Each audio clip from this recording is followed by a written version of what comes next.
Ay, gracias. Perfecto. Bueno, vamos a empezar con la primera mesa. La primera mesa se llama Violencia de Género, Privación de la Libertad y Resiliencia, el caso de México. Tenemos a 3 participantes.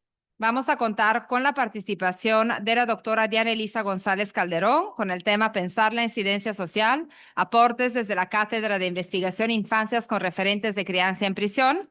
Vamos a tener a la doctora Adriana Yolanda Flores Castillo, colega y amiga del instituto, con el tema Entre la desigualdad y la esperanza, panorama actual de las mujeres en México y Chiapas.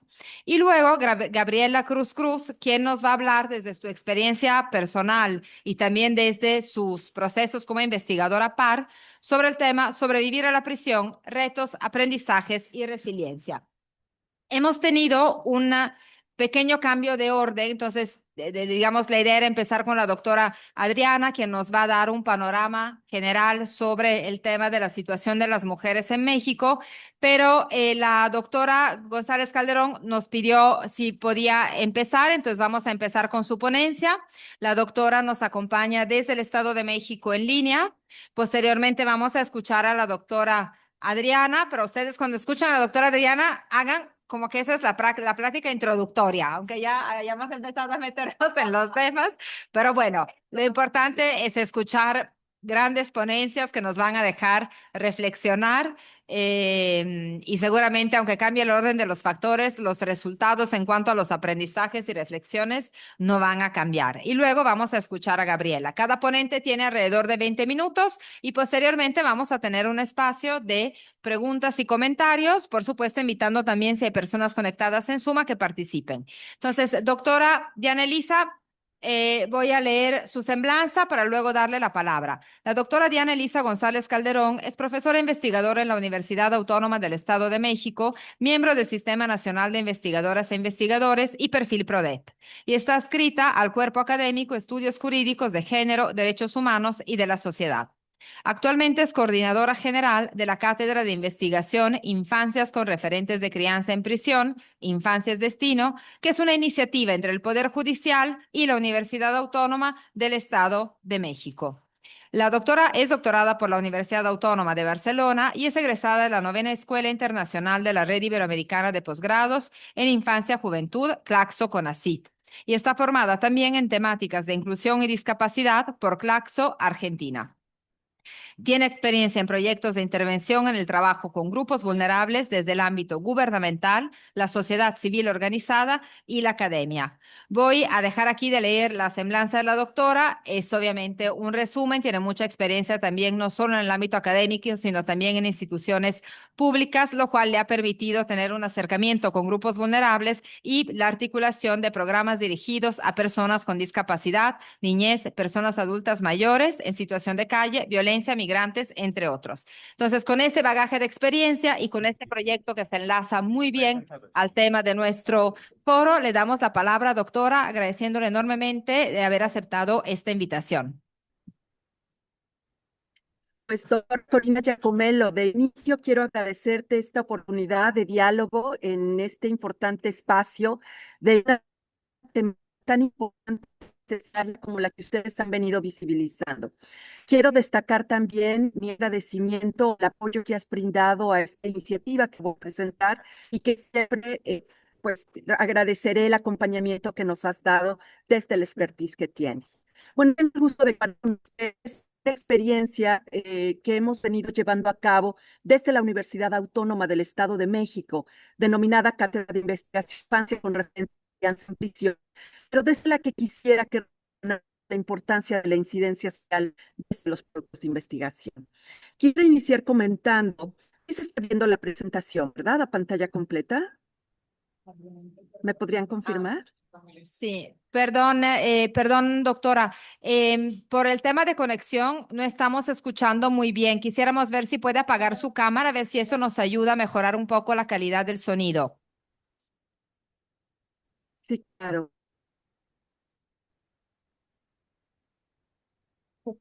A ver, no sé si me pueden escuchar mejor. Sí, creo que ha mejorado. Eh, bueno, es la primera diapositiva. Bueno, quiero compartir con ustedes esta experiencia y quiero iniciar desde algo que nos marca en ese tiempo, Conservación de Ciencia y Tecnología, hoy CECITI, que nos dice que de acuerdo con la Red Iberoamericana de Indicadores de Ciencia y Tecnología, las publicaciones científicas aumentaron de 19.965 artículos en 2013 a 33.875 en 2021. Aquí podemos ver de alguna manera que exponencialmente ha crecido la producción científica. Y yo recuerdo que en alguna reunión que tuvimos en su momento con CONACYT, diferentes centros de investigación, se ponía sobre la mesa, ¿por qué si hay tanta producción científica? ¿Por qué pareciera que muchos de los problemas que se atienden no están teniendo el impacto de tanta investigación que se está generando? Bueno, pues eso quizás nos dio una pauta para buscar que la investigación pudiera dar un paso más allá de únicamente pensarse desde un producto de investigación editable sobre papel, que pudiera pensarse su impacto real a campo. La incidencia responsable considera desde su inicio, esto nos dice también el Consejo, la necesidad de generar incidencia social. Y esta se define como la influencia y el impacto concretos que los resultados y acciones desarrolladas en los proyectos de investigación tienen en la sociedad. Implica la transformación del conocimiento científico y técnico en soluciones prácticas.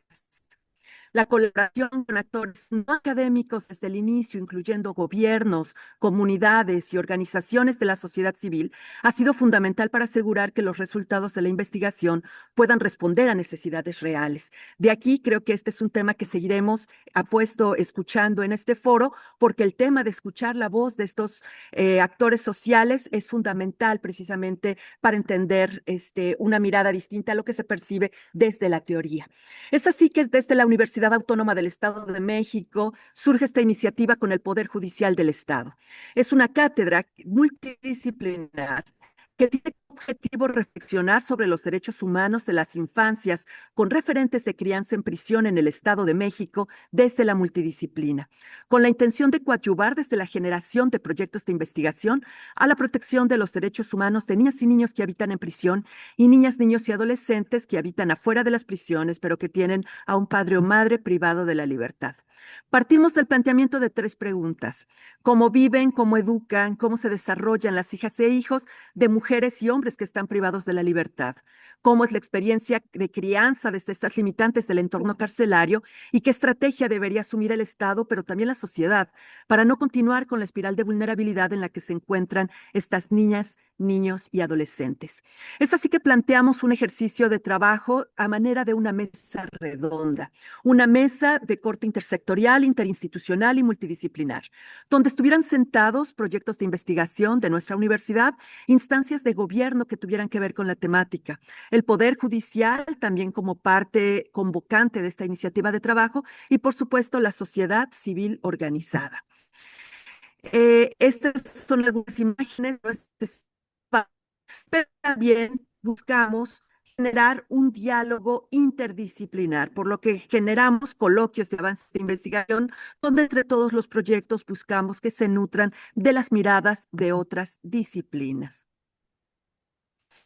Sentir de alguna manera nuestros planteamientos. Partimos de la idea de que había mujeres en prisión, mujeres que podían o no tener hijas e hijos, mujeres que podían ser madres o no, pero que de ahí se desprendía nuestro sujeto de estudio, niñas y niños que viven adentro, pero también afuera de las prisiones, y que ellos están en este trance intermedio de salir de prisión. Aquí es importante decir que muchas de estas niñas, niños y adolescentes deben observarse desde la particularidad de la situación de vida que enfrentan. No se puede entender a la infancia desde como un ente homogéneo, es decir, todos ellos se enfrentan condiciones de vida distintos. Hay quienes han estado viviendo en prisión, hay quienes nunca han estado, hay quienes se enfrentan condiciones particulares como quizás alguna condición de vulnerabilidad, alguna condición de discapacidad, de enfermedades crónicas, pertenecer a comunidades originarias o bien a lo mejor ser adolescentes que están en algún centro de internamiento o ya ser padres siendo adolescentes en internamiento, o o bien estar en primera infancia, etcétera. Condiciones diversas. Desde estos escenarios nos preguntábamos cómo debería articularse en cada uno de estos casos un sistema de protección de derechos. Planteamos escenarios de estudio social, el escenario de cuidados adentro y afuera de prisiones, entender a la maternidad, cómo es la maternidad y paternidad desde las prisiones del Estado de México, cómo se ejerce, cómo se lleva a cabo, qué les preocupa, cuáles son sus dificultades, pero también la situación que enfrentan las niñas y niños que viven adentro como niñas, niños y adolescentes que viven afuera de las prisiones. En todos estos escenarios de estudio, quisimos identificar las problemáticas o situaciones que enfrentan, las causas de esas problemáticas, la responsabilidad institucional, pero también la responsabilidad social. E identificamos dos grandes problemas. Por un lado, hay una ausencia de datos específicos del Estado de México. Por supuesto que se cuenta con algunos diagnósticos a nivel nacional. Hay, creo que, varios ejemplos sobre ello, pero entendíamos que al tener el Estado de México uno de los sistemas penitenciarios más grandes del país, pero también por su cantidad de habitantes, el Estado de México tiene una complejidad propia. Ameritaba la observación mucho más puntual y mucho más profunda. Identificamos otro problema que era también la invisibilidad, no solo desde la propia investigación, porque al analizar diferentes líneas de generación de conocimiento de los cuerpos académicos de nuestra universidad, identificábamos que había quien trabajaba temas penitenciarios o temas de vulnerabilidad, derechos humanos o quizás infancias, pero no el cruce de todos estos temas, concisamente infancias con referentes de crianza en prisión. Y a su vez, identificamos que había una invisibilidad de programas específicos de atención a este grupo social por parte del sistema gubernamental. Es así que por parte de la Universidad Autónoma hicimos una convocatoria específica sobre el tema. Habiendo dicho anteriormente que habíamos identificado esta invisibilidad incluso desde la investigación propia, tuvimos incluso la inquietud si habría no sé, la intención, si habría una buena convocatoria en este sentido. Y es así que tuvimos sí algunos proyectos que se registraron. Estos fueron los seleccionados y aquí quiero comentarles que algunos de ellos nos lo confesaron así. Entraron por curiosidad al tema. Caso concreto, ustedes lo pueden ver a la derecha, tengo marcado el organismo académico al que pertenecen. Pertenecen a 8 disciplinas diferentes, son investigadores de diferentes líneas de generación de conocimiento. Por ejemplo, por parte de la Facultad de Derecho teníamos a expertos en líneas que tienen que ver con la criminología, con derechos humanos, con la mediación y solución de conflictos. De la Facultad de Medicina teníamos a investigadores del área de salud, del área de nutrición, de Facultad de Ciencias de la Conducta, de Psicología, Trabajo Social, pero permítanme compartirles, por ejemplo, en el caso de Arquitectura y Diseño, que tenemos a investigadoras de diseño de la comunicación, pero concretamente quisiera compartirles lo que ocurrió con Arquitectura. Invitamos a accesar a esta iniciativa, ellos nos decían, ¿pero qué? ¿Nos van a permitir construir cárceles? Por supuesto que no. El tema es que importa reflexionar sobre la habitabilidad, de qué manera los espacios suman a la formación de quienes viven en todos estos escenarios. Dando respuesta también a nuestra temática y a nuestras problemáticas identificadas, es que necesitábamos generar datos que pudieran coadyuvar al desarrollo de los proyectos de investigación. Aquí quiero hacer la paz diciendo que de los 12 proyectos seleccionados, por lo menos 10 tuvieron la oportunidad de entrar a hacer trabajo de campo en los diferentes centros penitenciarios, pero también tuvimos la oportunidad de generar nuestros propios diagnósticos. Aquí tienen ustedes un ejemplo. Mujeres privadas de la libertad están en 7 centros del Estado de México, de los cuales había alrededor de 1,962 mujeres y pudimos hacer la aplicación de un cuestionario a 1,209. Este cuestionario se diseñó con los propios investigadores de cátedra, con los cuales se pudiera visibilizar sus inquietudes de investigación disciplinar, pero que también cruzara desde una perspectiva de derechos. Este diagnóstico se llevó a cabo con expertos en estudios estadísticos, con amplia experiencia en este tipo de trabajos y con los cuales pudimos dar forma a este primer diagnóstico: maternidades e infancias con referentes de crianza en prisiones del Estado de México, un documento que está abierto a todo público. Dentro de las cosas interesantes que encontramos, ustedes las tienen aquí en pantalla. Del 86% de mujeres que pudimos entrevistar, nos dijeron que eran madres, ya sea que tuvieran hijos viviendo adentro o afuera de prisión, pero eran madres. De aquí, de ellas, el 21.5 nos dijo que había también un padre que estaba privado de la libertad, enfrentando penas superiores a los 35.5 años. Otro dato interesante que también nos reveló este diagnóstico fue la importancia de las redes de apoyo y en manos de quién está el cuidado de estas hijas e hijos, que también fuera de los centros. Aquí podemos verlo. En el caso de los abuelos es el 42.5% y en caso del padre solo el 16.9%, lo que nos abre, por supuesto, nuevas preguntas, nuevas líneas de investigación al decir cómo se están llevando a cabo estos cuidados desde la condición de la edad, de los recursos económicos, de lo que implica la edad en estas personas, en muchos casos adultas mayores. Y aquí tienen ustedes lo que estoy mostrando son el interior, también la parte final de nuestros diagnósticos, donde hicimos un resumen técnico. En estos resúmenes técnicos, conjunto quizás parte de la información más significativa que nos da este diagnóstico. Aquí quiero destacar nada más un dato. El 19% nos dijo que sus hijas e hijos tienen acceso a guardería o educación inicial. El 13% tiene acceso a materiales educativos y el 27% tiene un área exclusiva a dormir a su hija e hijo, entre muchos otros temas que por supuesto se cruza con una observación de la perspectiva de derechos de los requerimientos de primera infancia. En una segunda lámina, también algo que me interesa destacar es por ejemplo este dato que nos dice que el 28.6% dice que sus hijas e hijos han presenciado conductas violentas en el interior de los centros penitenciarios, o bien el 10.5% nos dice que sus hijas e hijos creen que podrían adquirir conductas violencias por vivir en el centro penitenciario, entre muchas otras cuestiones, datos interesantes que ustedes pueden ver aquí en pantalla. Sobre la situación de las hijas e hijos que están afuera de los centros penitenciarios, por ejemplo, hay un dato interesante. Nos dicen que el 9.3% es un dato que tienen ustedes a la derecha, a la parte superior. El 39.3% nos dijo que que son una red de apoyo de estas hijos fuera de los centros, pero que la ayuda mental llega solo al 6.4% de estas hijas e hijos que viven afuera, o el 5% a quienes cuidan de esas hijas.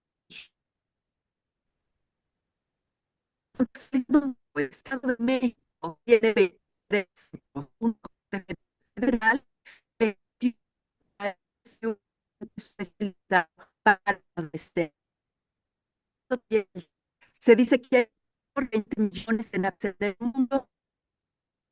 Doctora, perdón, perdimos el audio y perdimos la imagen. Ah, se salió, ¿verdad? Ah, ya perdimos todo.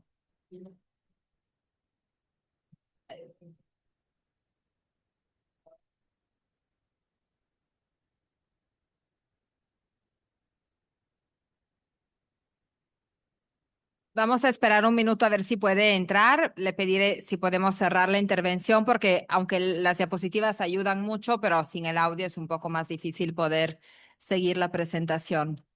Ok. Gracias, doctora.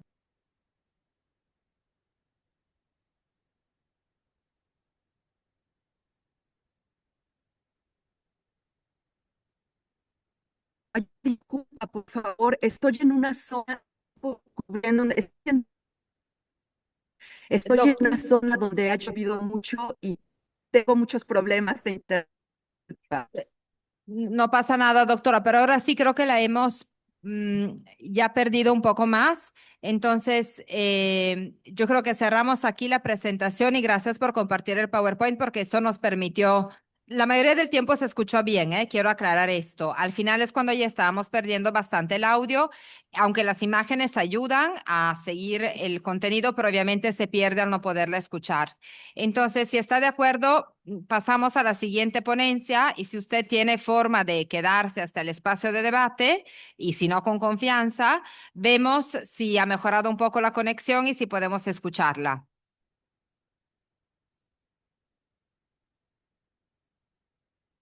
Es que no sé. ¿Me escucha? Ya salió. Bueno, creo que vamos a pasar a la siguiente ponencia. Solo unos apuntes en lo que vemos si la doctora regresa. Como expliqué en un principio, este proyecto justamente tiene esos dos grandes temas, que es el de mujeres privadas de la libertad per se, ¿no? En función de sus derechos, de sus vivencias, de sus propias experiencias antes, durante y después de la reclusión. Y el tema de NAPES. NAPES es el acrónimo con el que nos referimos a niñas, niños y adolescentes con madres y padres encarcelados. Este proyecto del Estado de México que nos presentó la doctora González Calderón es verdaderamente, como lo habrán podido ver, pese a que hayamos tenido algunos problemas de audio, muy interesante porque tuvo una construcción multidisciplinaria con la participación de diversas facultades.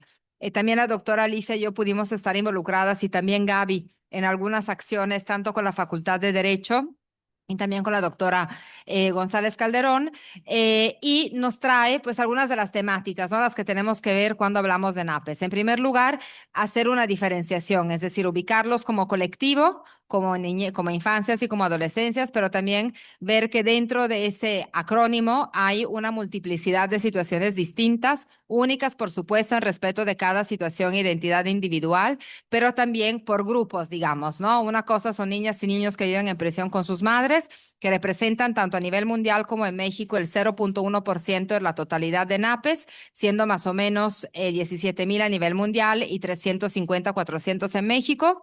El conjunto de NAPES, que son 22 millones a nivel mundial y más o menos unos 400,000 en México. No hay datos, como bien lo decía la doctora, así que son puras estimaciones a partir de los datos que tenemos. Y quienes transitan del estar adentro al estar afuera. Quienes pueden ir de visita y quienes no. Quienes tienen al padre o la madre en prisión, porque el género del progenitor influye en los impactos. Sobre todo al principio es mucho más abrupto cuando la mamá va a prisión. Y bueno, muchas otras dimensiones que no me voy a extender ahora porque la idea es que yo no dé una ponencia, sino que modere la mesa, pero no quería dejar de hacer un poco la vinculación de este tema con el proyecto que es central. Pero el otro gran bloque es justo la situación de las mujeres privadas de la libertad. Ahora, las mujeres privadas de la libertad son un conjunto, un grupo colectivo, ¿no? Al que tal vez le ponemos esa etiqueta, pero que son en primer lugar mujeres que tuvieron una vida antes, durante y después de la prisión y donde muchas veces las desigualdades estructurales en materia de género, la violencia de género, influyen en sus historias de vida, en los procesos de criminalización, en la detención, que es el momento más violento tanto para las mujeres como para sus hijas e hijos. Me refiero a la detención en cuanto a arresto, no en reclusión. Y finalmente también en cómo se vive la prisión. En cuántos centros hay para mujeres, en qué condiciones están, si pueden o no vivir con sus hijas e hijos, de qué manera. Entonces, es importante ver a las mujeres privadas de la libertad a partir del cruce del género con el sistema penal, ¿no? ¿Qué delitos criminalizamos? ¿Cómo los criminalizamos? ¿Qué tanto recurrimos a la prisión preventiva y a la prisión preventiva oficiosa? ¿Cuáles son las penas? ¿Hay acceso a alternativas al encarcelamiento? ¿No? O sea, el diseño del sistema penal y el sistema penitenciario inciden directamente en la conformación de este grupo. Y por supuesto, ¿qué pasa a la salida? ¿No? El proceso de reinserción es un proceso que a veces, y eso no lo digo yo, lo he aprendido escuchando a muchas mujeres que estuvieron privadas de la libertad, puede tener igual o más retos que el ingreso a prisión, en términos emocionales, psicológicos, económicos, de vivienda, de reconfiguración de los roles familiares, etcétera. Entonces ahora vamos a tener dos ponencias que nos van a ayudar a dimensionar desde esta perspectiva de género el tema de mujeres privadas de la libertad. Primero con nuestra amiga, colega, investigadora de la casa, la doctora Adriana Yolanda Flores, posteriormente con Gabriela Cruz, teniendo en una primera ponencia una aproximación al tema de mujeres en México y posteriormente bajándolo a la experiencia de la privación de la libertad, tanto el tema de la reclusión como de la salida. Voy a presentar a la doctora, perdón, era el temporizador anterior.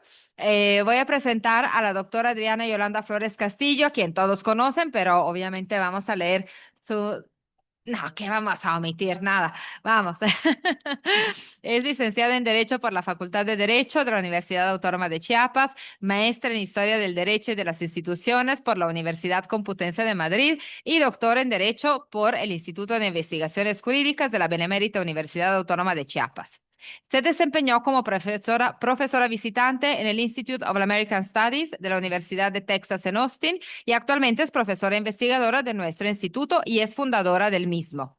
Forma parte del Sistema Estatal de Investigadores de Chiapas desde el 2015 y también pertenece al Sistema Nacional de Investigadoras e Investigadoras de CECITI y cuenta con el reconocimiento como perfil deseable del Programa para el Desarrollo Profesional Docente, PRODEP. Y también es líder del Cuerpo Académico Justicia, Derechos Humanos y Sociedad. Adelante, estimada doctora, la escuchamos. Si quieres. Muchísimas gracias, Corina, la doctora Corina, amiga y colega del Instituto de Investigaciones Jurídicas y de muchas otras experiencias y anécdotas más. Muchísimas gracias por la invitación, por supuesto, a la doctora Corina Giacomello y a la doctora Alicia Azzolini. Realmente muchas gracias por hacerme esta invitación y participar en este foro.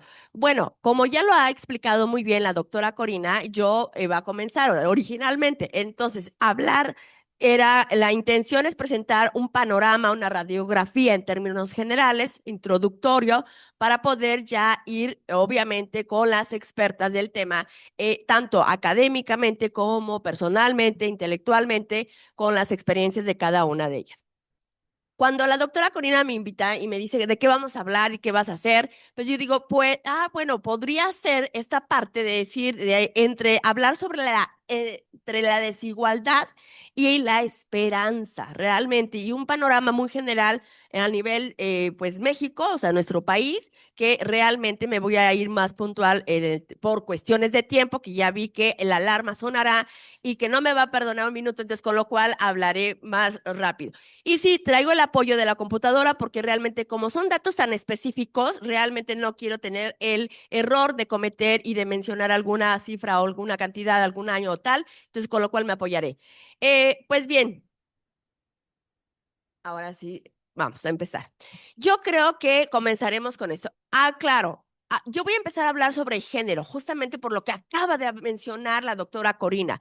Hablar de mujeres con privadas de la libertad, por supuesto que engloba muchísimas cosas y dentro de ellas uno de los más que son afectadas es el tema del género y el género, por supuesto, lo vamos a ver más adelante cuando yo vaya avanzando. Entonces empezaré hablando un poco del género, que acá lo especifiqué en las diapositivas, pero las voy a ir saltando por cuestión de tiempo.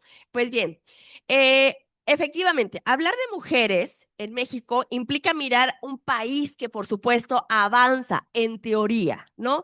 Pero que a la vez duele. Este país en que las mujeres son mayoría en las aulas, muchas veces, pero minoría en los espacios de decisiones. País donde se presumen las leyes de igualdad, pero que siguen enfrentando violencia más extrema en todos los aspectos, en muchísimos aspectos. La violencia de género no se trata de un fenómeno, por supuesto, aislado ni coyuntural, sino una expresión estructural de la desigualdad social y cultural. Sin embargo, frente a esta realidad, las mujeres son ejemplo de resistencia, organización, reconstrucción y que buscan, por supuesto, lograr un cambio. Cuando hablamos de un panorama de violencia de género en México y en Chiapas, encontramos datos que nos reflejan la realidad. En la encuesta nacional sobre la dinámica de las relaciones en los hogares, realizada por el INEGI recupera diversas violencias vividas por las mujeres de 15 años en adelante, o sea, a partir de los 15 años. Y concretamente, en el 2021 se reporta que el 70.1% han experimentado al menos una situación de violencia, y menciono ahí, y están las violencias que ya no me voy a detener, pues cuestiones de tiempo. La violencia en contra de las mujeres, por supuesto que se presenta en diferentes ámbitos de su vida en los últimos 12 meses previos, siendo el de mayor incidencia el ámbito comunitario. Nos arrojaron algunos datos ahí de porcentaje que habla de violencia comunitaria, laboral, en la pareja, escolar y la familiar.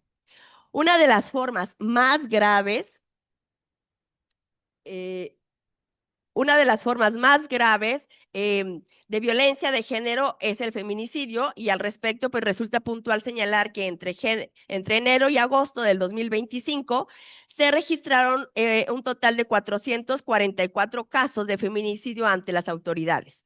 Y aunque en años recientes las carpetas de investigación por feminicidios han logrado cesar, las cifras todavía son alarmantes. Y en el país se reportan en promedio 1.8 feminicidios cada día, de acuerdo a los datos del Secretariado Ejecutivo del Sistema Nacional de Seguridad Pública. En este sentido, pues la violencia contra las mujeres y niñas sigue siendo una de las principales problemáticas en materia de igualdad de género en nuestro país. Avanzaré para ir más puntual, y bueno, en contexto de desigualdad y violencia de género en Chiapas, para ir ya concretando, el estado de Chiapas pues presenta condiciones que agudizan la desigualdad de género. Pues por supuesto, como todos conocemos, la entidad chiapaneca engloba pues índices con mayor que repuntamos como número 1 a nivel nacional, desafortunadamente, en aspectos como pobreza, marginación, rezago educativo y pues del país. O sea, y esto por supuesto que pasa a afectar a estas cifras. Y bueno, según datos del Coneval, el 75.5% de la población chiapaneca vive en pobreza y el 30% en pobreza extrema. Estas cifras adquieren una dimensión crítica cuando se analizan desde la perspectiva de género. El acceso desigual, o sea, obviamente este acceso totalmente desigual que se presenta en la educación, la salud y el empleo formal, pues genera una brecha estructural que condiciona el desarrollo de las mujeres desde la infancia. Datos del INEGI del 2020 concretamente señalan que más del 11% de las mujeres mayores de 15 años no saben leer ni escribir, y estas cifras duplican en aquellas zonas, por supuesto, que son rurales e indígenas, ¿no? O sea, se enfatiza. De acuerdo, bueno, con algunos datos, ahí puse algunas cifras en cuanto a pues la incidencia delictiva a nivel estatal, y menciona algunos de los delitos, y van del número de denuncias, que no las mencionaremos, pero sí, por supuesto, se las compartiré si quiere a alguien que esté interesado. Bueno, pues además de los tres principales tipos de violencias que se ejercen con mayor frecuencia, por supuesto que son las físicas, y con 603 datos, o sea, reportes, seguido de la psicoemocional con 187. Ahí lo tenemos, y la sexual con 173. Esto pone en manifiesto que la violencia contra las mujeres en cualquiera de sus formas sigue latente en la sociedad chiapaneca. Más allá de la violencia visible en Chiapas, subsisten prácticas sociales que reproducen subordinación femenina, como lo son, pues obviamente, al hablar de los matrimonios tempranos, el control, por supuesto, de la movilidad, la negación del derecho a la educación o imposición de roles tradicionales que están muy afianzados en nuestra entidad federativa. Estas violaciones cotidianas y normalizadas en ciertos sectores, principalmente los rurales, pues limitan la libertad de mujeres desde muy, muy temprana edad, y refuerzan patrones culturales donde el cuerpo de la mujer es objeto de control social. Al hablar de una situación de las mujeres privadas, ahora sí concretamente de la libertad, y ya a nivel nacional, podemos ver que durante las últimas décadas el encarcelamiento de mujeres en México ha experimentado un crecimiento sostenido y muy preocupante. Hablar de 1995 aproximadamente, existían 3.249 mujeres privadas de libertad y para el 2021, según datos del INEGI, la cifra ascendió a 12.494, lo que representa un incremento de casi 300% en estos 26 años. Para febrero del 24, o sea, del año pasado, la cifra se ubicó en 13.252, lo que pone en manifiesto que el fenómeno ha escalado y que, aunque en comparación con los hombres privados de la libertad, la cifra es mínima. Este aumento no puede entenderse únicamente como un reflejo del incremento de la delincuencia ejercida por mujeres. Más bien, responde, y ahí es donde coincido con la doctora, a transformaciones estructurales y punitivas del sistema penal, que ha reforzado un enfoque sancionador y su falta de perspectiva de género. La aplicación rígida de leyes vinculadas al narcotráfico, el endurecimiento de penas por delitos no violentos y la ausencia de medidas alternativas de justicia penal han contribuido a que más mujeres, especialmente de contextos vulnerables, sean encarceladas. El perfil que presenta el INEGI, bueno, en la encuesta nacional de población privada de la libertad, se concentra principalmente en los siguientes aspectos. Y bueno, es más de la mitad, es decir, del 53.4, tiene entre 18 y 34 años, y ahí empieza a hablar del rango de las mujeres y ahí las vemos reflejadas. De acuerdo con estos datos, se refleja que las mujeres en prisión no son un grupo homogéneo de delincuentes peligrosas, sino un conjunto de mujeres jóvenes, pobres y con responsabilidades familiares cuya vida previa ya estaba marcada por violencia, abandono y falta de oportunidades. A estos es importante destacar que el 92% de ellas pues vivió situaciones de violencia antes de los 15 años y este es uno de los datos más desgarradores que podemos tener como la historia de una mujer, ¿no? Incluyendo, por supuesto, maltratos físicos, abuso sexual y, por supuesto, pues consumo de alcohol y de drogas en el entorno familiar. Pues bien, además, resulta necesario señalar el proceso de detención, que es lo que mencionaba la doctora Corina, por supuesto, esta parte de la violencia que se presenta en este momento que deja marca no solamente en ella, sino en la historia de los hijos y la familia, pues representa una de las etapas de vulneración para las mujeres. Pues por decir una cifra, el 74% señala haber sido esposada al momento de la detención y creo que ahí se refleja, ¿verdad? El 43.8 fue sometida con el uso de arma de fuego o fuerza física excesiva y el 34.8% pues esperó más de 4 horas antes de ser presentada ante el Ministerio Público, lo que contribuye a una violación, por supuesto, al debido proceso.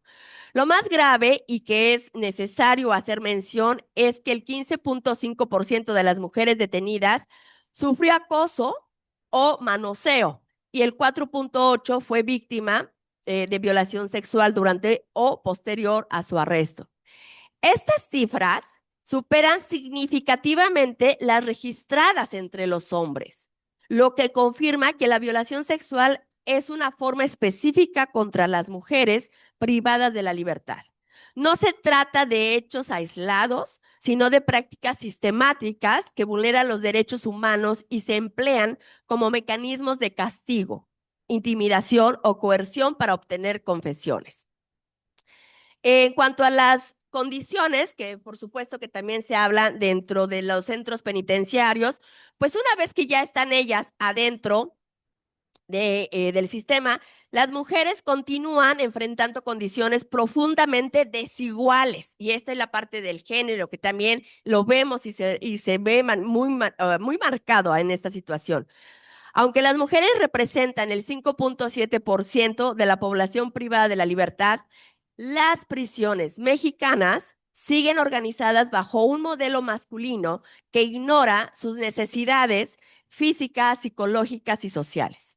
Por supuesto, hablar de una infraestructura inadecuada, como lo menciono ahí, es uno de los problemas más destacables en materia de ejecución penal, que es la falta de centros penitenciarios especializados para las mujeres. En México, pues solamente existen, si no me equivoco, 22 centros femeniles locales, los cuales albergan el 50% de las mujeres privadas de la libertad y el resto se encuentran en centros mixtos, que esto lo agrava la situación. Y el 13 de los 32 estados, o sea, de las 32 entidades federativas, únicamente 13, pues no cuentan con centros femeniles. Como número, el siguiente, pues sería la falta del acceso a la salud y servicios médicos. Por supuesto, la Ley Nacional de Ejecución Penal señala la obligación de contar con una atención médica especializada para las mujeres internas, la cual es corresponsabilidad de la autoridad penitenciaria y la Secretaría de Salud. Contrario a ello, pues al menos 30 centros penitenciarios femeniles y mixtos carecen de atención médica especializada para los padecimientos propios de las mujeres. Y así como también de los menores que viven con ellas, de la cifra que daba la doctora Corina.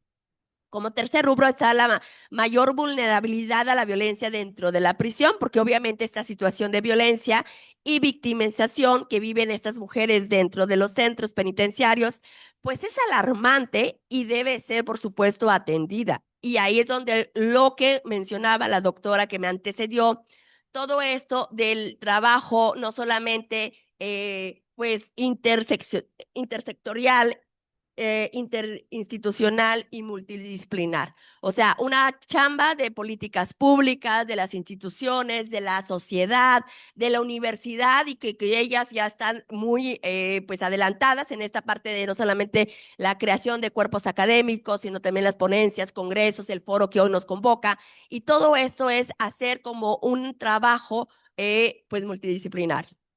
Y por supuesto las actividades realizadas en las prisiones, que esto es un punto pues que no hay que dejarlo pues sin mirarlo, o sea, que vale la pena voltearlo a ver. ¿Por qué? Porque al interior del centro penitenciario, pues por supuesto las personas que están privadas de la libertad pueden realizar diversas actividades, por ejemplo, trabajos remunerados, estudios o la participación en diversos cursos y talleres diseñados para aprender un oficio, ¿no? Que ojalá que se aprendiera para que ellas también tuvieran herramientas una vez de que cuando salgan, pues el tema de poder tener la independencia económica y si son madres, cabezas de familia, pues tener la posibilidad de salir adelante.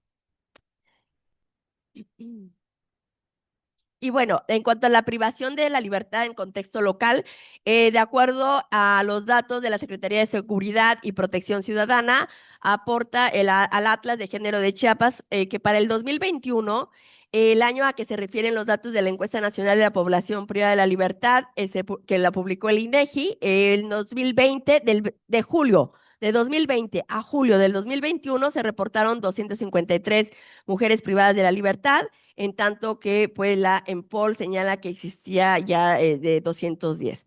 Las principales características, pues sin importar sin importar la diferencia de la cifra, las mujeres privadas de la libertad en el Estado pues se caracterizan por los siguientes aspectos, y ahí empezaba, y por cuestiones de tiempo no me voy a detener, pero está el tema de las edades. Casi la mitad de ellas se encuentra en un rango de edad entre 18 y 24, siendo menor porcentaje las personas mayores de 50, de tal manera que predominan las mujeres jóvenes. Por supuesto, el tema de la lengua.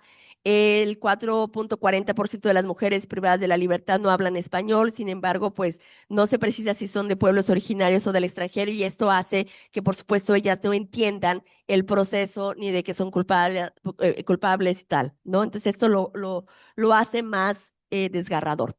En cuanto a la educación, también estaban aquí algunos datos, algunos porcentajes del grado de educación, y simplemente mencionaré rápidamente que el 52% de las mujeres privadas de la libertad en el Estado cuentan como grado máximo la secundaria. Entonces, hablando del grado de escolaridad, con la abundancia, pues es pues la preparatoria, y en menor grado o menor porcentaje se encuentran los de estudios de licenciatura y ya, o sea, posgrado ya es obviamente no se menciona. La ocupación previa, por supuesto, el 56% de cada 100 mujeres pues no se encontraban ocupadas antes de su detención, o sea, casi el 20% se ocupaba en actividades elementales, las domésticas, y claramente se puede observar pues que se perpetúan los roles de género, estos roles tan marcados y en nuestra entidad chiapaneca y en estos sectores que ya he mencionado anteriormente, se remarcan, se profundizan y pues es complicado salir de ellos, ¿no? Entonces, em, y que, bueno, se dedicaban exclusivamente a las tareas de los hogares y percibir un salario. Y en la segunda posición, pues se pone de manifiesto que aquellas mujeres que se ocupan en algunas actividades, en alguna actividad remunerada, está vinculada a la realización de actividades, pues, domésticas. Y bueno, pues el hablar de y ya eso lo mencionaré en las expertas del del estatus de la sentencia, pues prácticamente la totalidad de las mujeres privadas de la libertad en los reclusorios del Estado, pues lo son por primera vez, ¿no? Y estamos hablando del 93 de cada 100 mujeres que se encuentran en los centros penitenciarios sin haberse, pues aún determinado su sentencia, y solo 7 tienen una sentencia definitiva. Para hablar concretamente del 2023, pues 2/3 de mujeres sin sentencia están en prisión preventiva oficiosa. En cuanto al delito asociado, bueno, ahí están algunos datos, o sea, prácticamente se puso de mayor a menor por los que son culpables. No sé si escuchan o soy yo o es la alarma de la doctora. Hay un teléfono que sí le gustaría que pongan silencio, no sé, ¿no? Ok, perdón, gracias. Y bueno, pues en este caso, sí, voy cerrando, ya. Ok. Y bueno, es importante señalar que en el estado pues han aumentado por la falta de juicios con perspectiva de género las estadísticas, ¿no? Del INEGI revela que concretamente en el 2023, la Fiscalía inculpó a 2.984 mujeres.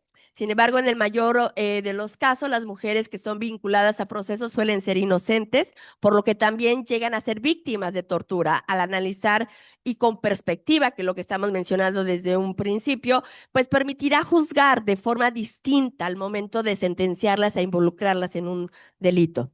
A las reclusas les espera sentencias que en algunos casos tardan más de una década, esa es la realidad, y durante ese tiempo muchas no tienen acceso a un traductor de su lengua materna, lo que agrava aún más la situación. Y bueno, pues las mujeres de comunidades indígenas viven una doble marginación, y eso sí es muy desgarrador, por su condición de reclusas y por la barrera idiomática que les impide entender el proceso judicial al que se enfrentan.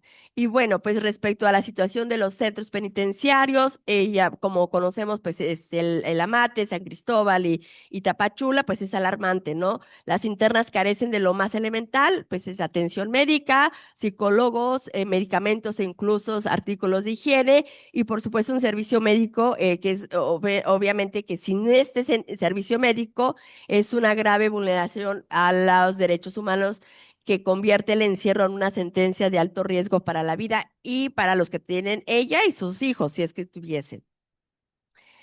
Bueno, para ir cerrando, porque ya sonará la alarma, yo creo que en Chiapas, a través del programa de libertad anticipada, y esto es como el tema de la esperanza, yo dije, bueno, pues tendría yo que cerrar con algo medianamente pues es una esperanza, que nos dé una esperanza, ¿no? O sea, en Chiapas, a través del programa de libertad anticipada, se logró la liberación de 30 mujeres que estaban recluidas en los centros penitenciarios del Estado, San Cristóbal de las Casas, y Tapachula, y esto pues es resultado del Comité de Enfoque Institucional Humanista dedicado a estas investigaciones, que involucra la perspectiva de género, además de la interseccionalidad y la transversalidad que hemos ya mencionado de los derechos humanos, y otro sector que abonó, por supuesto, es la buena conducta de las reclusas, de las mujeres, ¿no? Durante su estancia en estos entornos penitenciarios. Eh, Realmente, y yo creo que voy cerrando, no he terminado las diapositivas, pero, ¿o ya se terminó? Ya no quiere, tampoco las diapositivas quieren que yo continúe. Em, Y bueno, pues ya mi alarma va a sonar. Así que, ¿qué es lo que me quedo? Una, con esta reflexión de el trabajo, de mucho trabajo que espera, que mucho trabajo de todos estos sectores que hemos mencionado, trabajar multidisciplinariamente, no solo se puede ver de una mirada en un solo carril, en un solo camino, sino tiene muchísimos caminos que pueden ya ayudar y llegar a una solución, por supuesto, interinstitucional, por supuesto, no solamente el gobierno, todas estas, la Secretaría, la Fiscalía, todos estos, pero también la universidad, que ya estamos acá sentados, escuchando y, por supuesto, preocupados para poder tener una solución y deslumbrar pues, una luz, ¿no? De esperanza y bueno, pues trabajar y luchar por todas aquellas que necesitan, por la necesidad de servir. Realmente muchas gracias, Universidad Autónoma de Chiapas, y gracias por la invitación.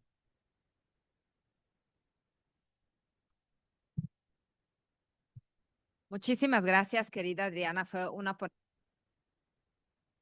muchas gracias, además por enlazar. No, además, perdón, pero es que era la primera. Más bien en el tema de que no soy la experta y era del tema de dar un panorama en 20 minutos. No, fue un panorama muy profundo. No, muchas gracias. Ya si hay segunda edición del proyecto, te sumamos, ¿eh? Quieras o no, porque ya sabes un montón de género y privacidad y libertad. Fue la verdad una extraordinaria ponencia. Muchas gracias, que además va a enlazar muy bien con lo que nos va a platicar nuestra amiga y colega y gemela de aretes, que los compramos en la tienda que tú me recomendaste en San Cristóbal de Flor María. Exacto. Estamos aliadas también en las joyas. Pero bueno, voy a presentar a Gabriela Cruz Cruz. Ella es originaria del estado de Oaxaca, es una mujer indígena zapoteca. Creo que se refleja en muchas de las cosas que mencionaste, ¿no? Sobre estas múltiples discriminaciones y retos. Gabriela, como ella misma lo compartirá, vivió directamente la experiencia de la privación de la libertad. En ese contexto nos conocimos, de ahí nos hicimos amigas y aliadas y yo diría que desde la privación de la libertad y más, por supuesto, desde que salió, se ha dedicado a la investigación, la sensibilización y la incidencia en el tema de mujeres privadas de la libertad y también mujeres privadas de la libertad que son madres, porque ella vivió la experiencia también de la maternidad en prisión. Siempre nos ha acompañado desde hace años, hacemos actividades conjuntas. En el proyecto participa desde sus inicios, desde su construcción, nos dio un taller que justo nos ayudó a quienes no estaban familiarizados con el tema a conocerlo un poco más y también ha participado haciendo entrevistas justo en San Cristóbal y en los varios foros que hemos tenido de sensibilización. Así que bueno, Gabriela, te damos la palabra, igual por 20 minutos sin alarma y para que nos puedas platicar hasta donde tú quieras el tema de la reclusión, pero también qué pasa al salir, ¿no? Con esta doble visión que tú siempre traes y que hace eco lo que decía la doctora, donde sí hay situaciones de muchos retos, pero también de esperanza y de resiliencia, ¿no? Que es algo que te caracteriza. Así que gracias y te escuchamos. Solo, perdón, como no puedo dejar el micrófono, retomar que ayer estuvimos juntas ya por segunda vez con los chicos de Villa Crisol, Chiapas.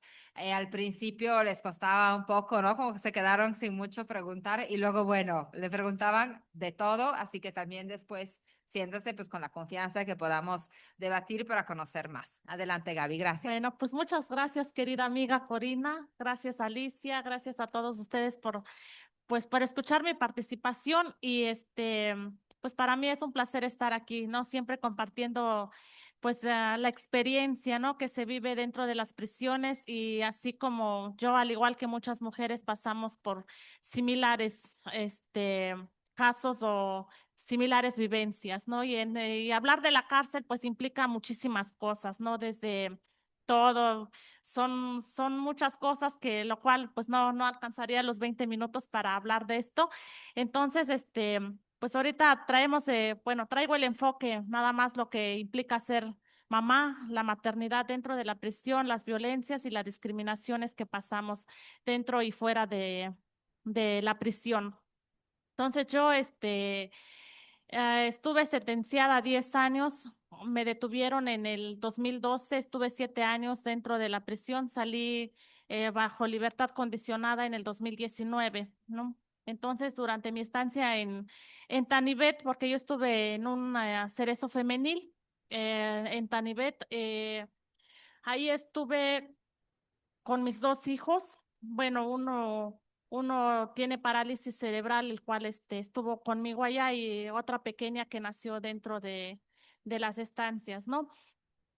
Entonces, ser madre en la prisión, pues, implica muchísimas cosas, ¿no? Pasas por muchos problemas, incluyendo la economía, la violencia, la discriminación, el espacio, la alimentación, la salud y todo eso. Entonces, yo cuando mi hijo ingresa dentro de la prisión por falta de cuidados afuera, porque él como tiene parálisis cerebral, no hay quien le dé la atención como yo la podría dar. Obvio, tampoco no soy experta, pero una madre sabe lo que requiere sus hijos, ¿no? Entonces, mi hijo llega y en la cama donde dormíamos le decíamos piedra, ¿no? Dentro del interior se le dice piedra, es una piedra individual con una colchoneta, y mi hijo siempre lo abrazaba así para, pues, no caerse, para pues, no ir al piso, ¿no? Porque de repente uno se queda dormido y como que se te olvida que tienes un bebé al lado. Bueno, cuando mi hijo llega, el director no quería que él estuviera ahí. Me negaba lo que son la alimentación, el servicio médico. Muchas veces cuando mi hijo se enfermó, yo lo tuve que sacar con alguna visita, alguna familia para que él fuera a servicio médico particular. La alimentación igual desde en el interior, nosotras tenemos que trabajar como para ciertos alimentos para nuestros hijos, pero al igual forma no es permitido ciertas cosas también, lo que son las frutas, ciertas verduras, ciertas cosas no son permitidas, ¿no? Hasta la ropa son, contadas las ropas, ciertos juguetes no pasan, y ciertas cosas que son necesarias pues para los niños, tampoco no hay, no hay esa libertad de obtenerlo. Y en ciertos momentos también quisimos como levantar una demanda de derechos humanos para que se nos permitiera lo que es las frutas, ciertos juguetes o más ropa para temporadas de invierno, que es cuando hace muchísimo frío en los interiores. Y hubo represalias. Entonces, no podíamos tampoco quejarnos con derechos humanos, porque si no el que estaba al mando, ya sea el director o la directora, siempre nos agarraba por otro lado, así de que si no retiras la demanda, no pasa tu visita, no pasan las cosas, no puedes obtener nada adentro. Entonces son tipos de violencia muy fuertes que nos marcan también, no solo a nosotros, sino que nuestros hijos también. Y también la discriminación. No tuve un embarazo estando en reclusión, entonces nos llevan al IMSS. Cuando yo voy al IMSS, cuando nos llevan, porque nos lleva seguridad y custodia, y nos lleva personal de servicio social. Entonces, las enfermeras o el médico o el ginecólogo, bueno, en mi caso fue la ginecóloga que como que hacen referencias muy fuertes acerca de nosotros, como diciendo al personal, cómo es que estando en la cárcel tengan mujeres fértiles? O sea, ¿cómo es de que si nosotras estamos en la prisión no tenemos derecho a una vida sexual, no tenemos derecho a una vida de pareja, y tampoco tenemos derecho a ser madres? Porque se refieren con mucha discriminación, con mucha violencia y con mucha, como con mucho enojo, refiriéndose a nosotras, cómo es que todavía de que estamos adentro, también somos madres. Y sí, sí, si nosotras somos madres dentro del interior, también porque estamos privadas de la libertad, también porque hay un momento en que nosotros no podemos utilizar un, algún método anticonceptivo, porque también el centro no te lo proporciona. Todo tiene que ser por nuestros ingresos, comprar métodos anticonceptivos. También en la salud, también si tenemos un médico 8 a 5 de la tarde. Si nos llegáramos a sentir mal más tarde, tampoco no tenemos acceso al médico. Y también si nosotras nos enfermamos de alguna enfermedad más grave, digamos, entonces nosotros tenemos que financiar nuestra salud. Nosotros compramos los medicamentos o si nuestros familiares nos lo proporcionan. Entonces tampoco el sistema no nos da para los alimentos, para la salud, los medicamentos y todo lo que se requiere, ¿no? Estando dentro del interior, porque ellos nos hacen sentir como si nuestros derechos no valen, que nosotros somos como lo más vil de la sociedad y estamos aparte. Entonces, como no tenemos nuestros propios derechos, y no tenemos derechos ni siquiera de ser madre en el interior. Y y muchas mujeres que están dentro de la prisión somos proveedoras de nuestras familias, somos proveedoras, cuidadoras de nuestros hijos y aún estando dentro de la prisión, eso no termina ahí. No se pierde ese derecho, no se pierde esa obligación de que alguien más se pueda hacer cargo de tus hijos.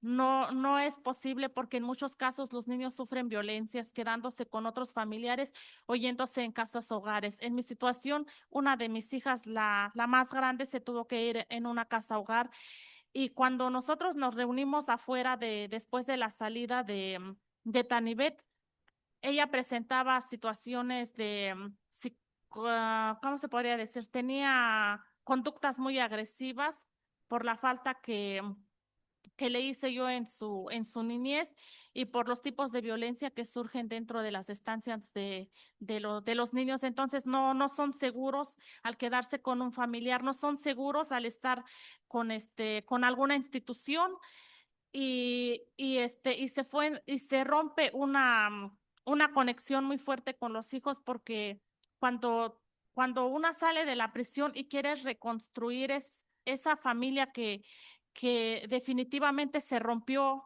en el momento que uno pisa la cárcel, es muy difícil en todos los ámbitos también como reunirnos en familia, como la economía, como el patrimonio, como la sociedad, eh, prácticamente se rompe todo, ¿no? Cuando sales de la cárcel es aún más difícil porque ya tienes que ver para empezar una renta, tienes que ver cómo ingresar a tus hijos a la escuela, tienes que ver en el tema de la economía un trabajo.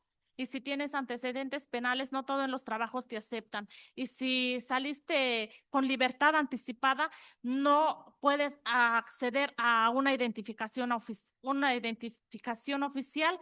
Y son cosas muy complicadas. Por ejemplo, cuando yo salí, estuve varios meses sin identificación oficial, perdón. Y y entonces yo no podía inscribir a mis hijos en la escuela, no podía acceder a alguna beca.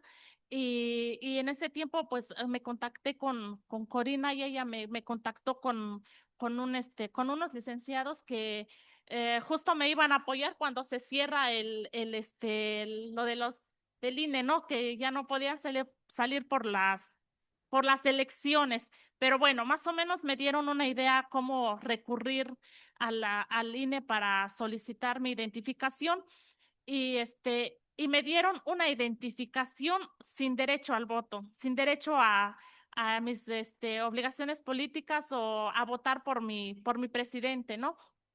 Entonces, esa identificación solo me sirve am, ¿cómo se dice? Para identificarme y para inscribir a mis hijos en la escuela. Entonces, todo lo que es el papeleo, las actas de nacimiento, todo eso son pagables, ¿no? Entonces, cada acta de nacimiento para los niños, un costo de 300 pesos. En línea, creo que está como en 100 y tantos, pero en ese momento, pues no era posible ni en línea ni en los registros civiles. Entonces, todos estos puntos son problemas ¿cómo se podría decir? Muy duros porque en primera no tienes la economía y para sacar el acta para los hijos y todo eso, necesitas el dinero. Luego no tienes la identificación, luego tampoco hay un trabajo donde sea muy bien pagado y y como lo comentó doctora, de que hay cursos dentro del interior, sí los hay. También hay un nivel de estudios que es muy bajo, no puedes estudiar como la universidad o el bachillerato, solo puedes como aprender a leer, como ciertas cosas, ¿no? Como la primaria. Nada más eso había en Tanibet y ciertos cursos. Había como lo de hacer bordados, como hacer artesanías, ciertas cositas con las que aprendimos adentro y en su momento nos fue útil. Pero ya después de la pandemia o después de la libertad, esos no nos sirven. ¿Por qué? Porque las artesanías, las cosas hechas a manos no son bien pagados. Y entonces cuando yo estuve dentro del interior me apoyé muchísimo con las artesanías. Yo elaboraba bolsas artesanales. Y igual Corina me había contactado con la licenciada Jacibe de Sejum de Oaxaca. Ellas son como de los pueblos indígenas que ayudan a exponer las cosas artesanales, pero justo llega la pandemia y se pierde el contacto, tampoco ya no hubo ventas, no hubo redes de apoyo y todo eso se perdió por la pandemia y entonces es muy difícil encontrar un trabajo. También porque es muy difícil encontrar un trabajo, porque también no puedes dividirte hacia un trabajo y tampoco puedes dividirte hacia los cuidados de los hijos. Entonces hay una fuerte problema ahí porque tampoco no puedes dejar a tus hijos porque está ese sentimiento de abandono, de que tú ya los tuviste mucho tiempo separados de ti. Ahora irte a trabajar es como volver a separarte de ellos.